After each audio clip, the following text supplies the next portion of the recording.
everyone, Trunix here. I am the author of The Halfway Tree, a standalone urban fantasy novel based in Trinidad and Tobago and featuring Caribbean folklore. So, to celebrate Caribbean Folklore Month, I will be coloring the folklore characters featured in my book.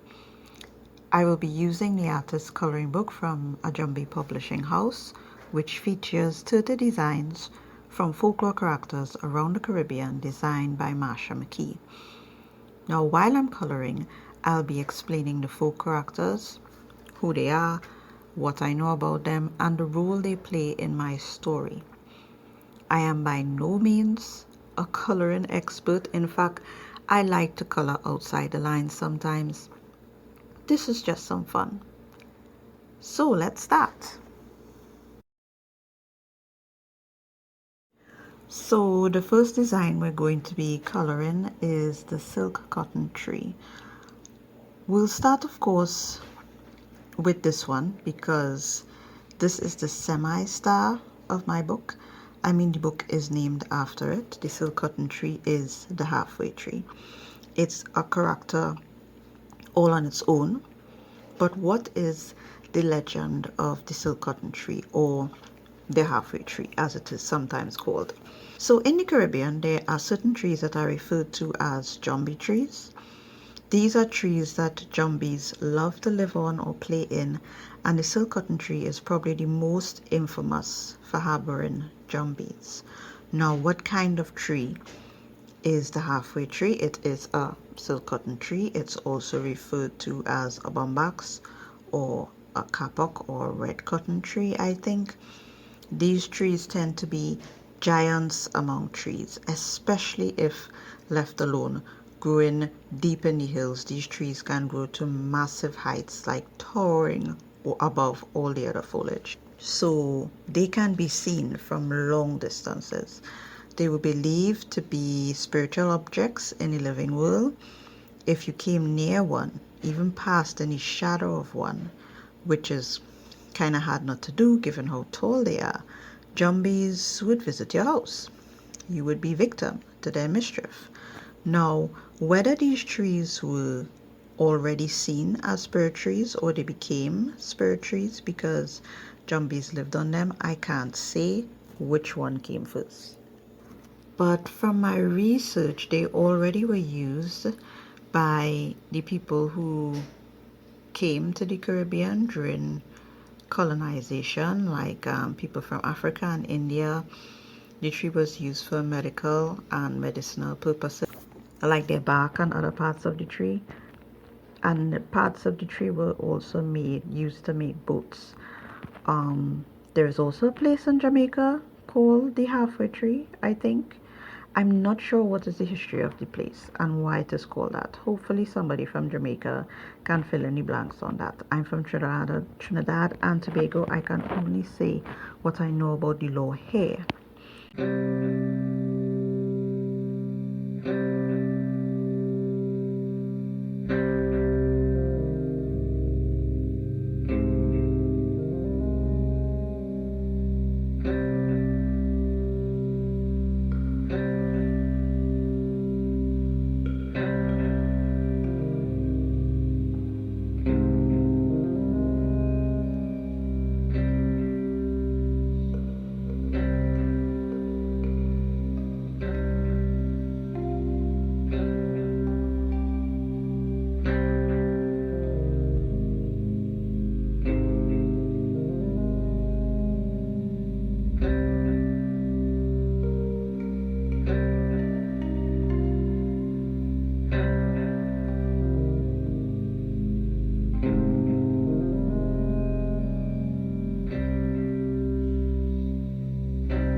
Right, what else?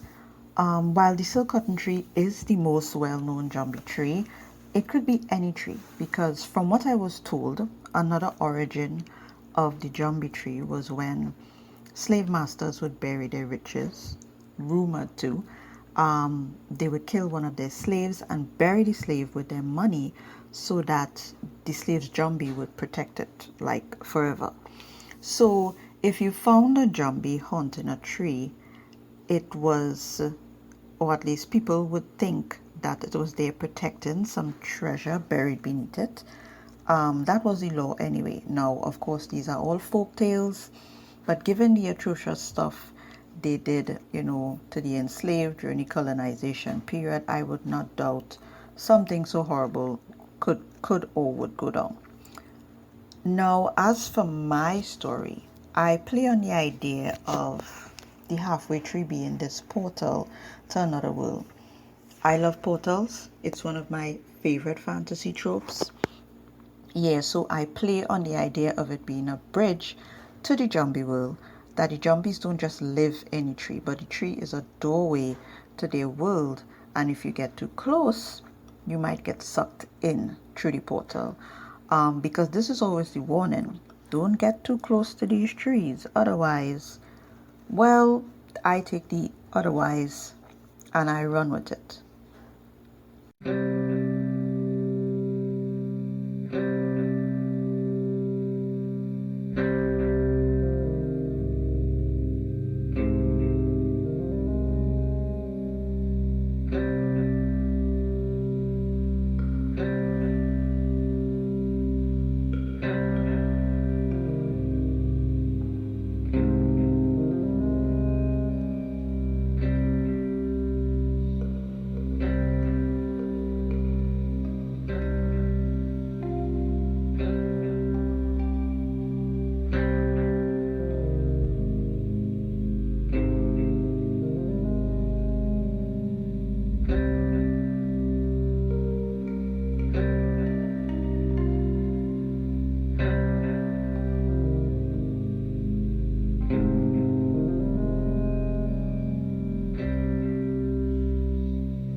So out of all the pages I will be coloring this month, this is probably the easiest. I left the leaves white because in my story the tree is white. That's a little spoiler there, a tiny one. So it's not that I'm lazy to color it. Well, maybe I am. But in my defense, I started coloring at 4 p.m. and I was losing light fast. So I didn't have much time.